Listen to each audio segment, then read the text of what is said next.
As the need for security continues to ratchet up and become ever more important in the world of technology, computing, data information and management, display privacy comes into play. Now let's talk about this just a minute. Electronic eavesdropping gets most of the attention, right? We want to make sure that we use logins and passwords to protect our data and our resources. We use encryption to make sure that data can't be stolen from where it's located on hard drives. There's all kind of things that we're doing to protect our data when it's in stored format or when it's in transport across the network to someone. However, there is another very serious data privacy issue that we need to be concerned with, and that is over-the-shoulder eavesdropping. If I'm sitting working on a laptop in a coffee shop, it's very easy for someone just to stand right behind me and I can't see them, and they can read everything on my screen. They can even stand off to the side a little bit and read what's going on the screen, and they could be accessing data that they have no right to access. They could be a competitor. I could be giving someone an undue advantage.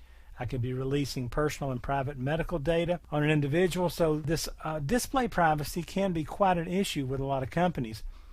And again, over-the-shoulder eavesdropping is simply information viewed on a display by an unauthorized individual. So how do we deal with that? Well, there's a product out there that's called display privacy filters. Now, these display privacy filters are very inexpensive. Just a few years ago, we had these big clunky plastic and metal frame things that attached with all these little appliances to the sides of our monitors and so forth. These are now little sheets of film that we can put across our monitor screen. It will limit the viewing range of a monitor. You have to be really right in line with the monitor, looking dead on it at the right level, both vertically and horizontally, to be able to read the data on the monitor.